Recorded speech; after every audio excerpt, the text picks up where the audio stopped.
is Erin Cain-Hodge. I'm a graduate of the now terminated TUSD Raza Studies program.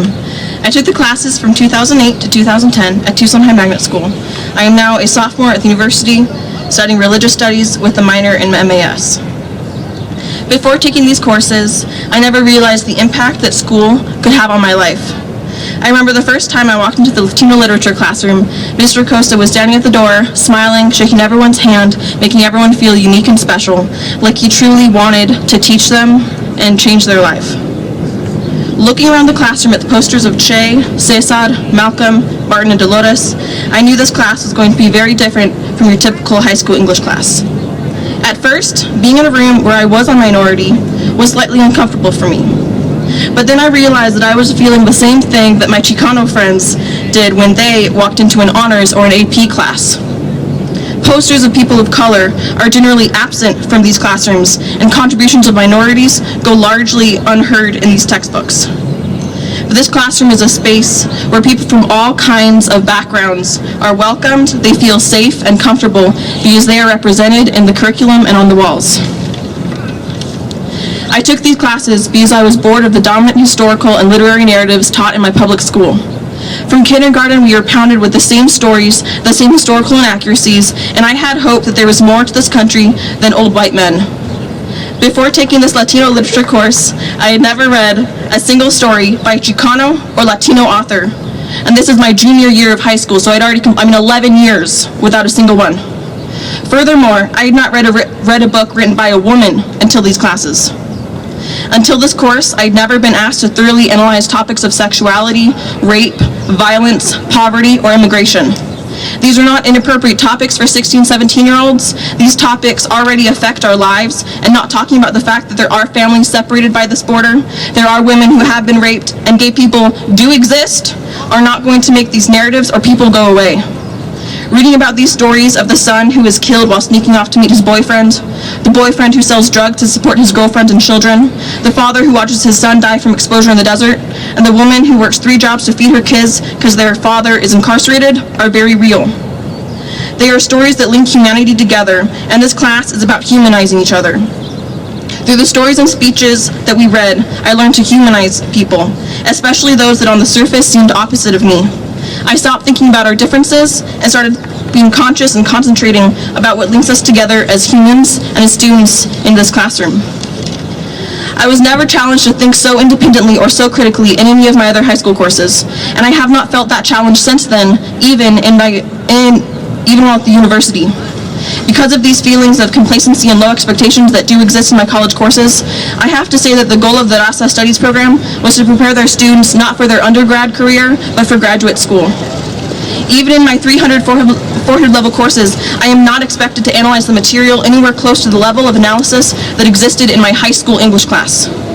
I feel that more was expected of me at age 16 than is of me at age 19. This is not a slam to the university, because I know that most of my classmates are very challenged. Their worldview has changed, and their analytical and critical thinking skills have improved. This is rather me telling you that these classes were so advanced, and my teachers pushed me so hard, that I had the intellectual mind-blowing college experience my junior year of high school, because my teachers knew that their class was ready and prepared for this. We were held to extremely high standards, and we rose to meet them every time. These courses help their students to grow.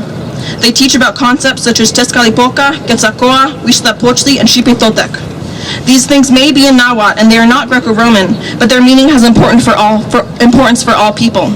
These things teach about reflecting on yourself, looking to the past for knowledge and wisdom, taking action to change, and then the final step of transformation.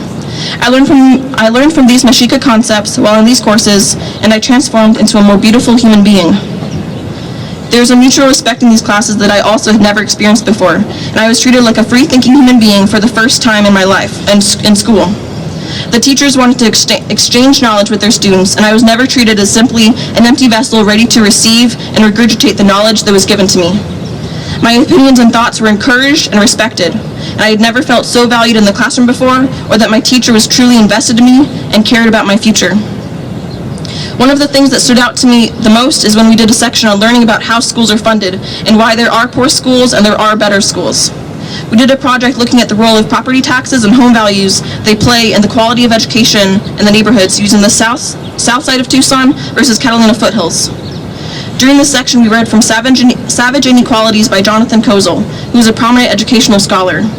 In this book, he writes about his experiences going to an underfunded inner-city Chicago kindergarten. He gives statistics on how many of them made it to high school, how many girls got pregnant as teens, the number incarcerated, and how many went to college. He made me reflect about my own experiences going to kindergarten in the Bisbee school system. I wondered how many of my classmates has made it to college, how many of them are in prison now, and how many of them had been pushed out of their high school.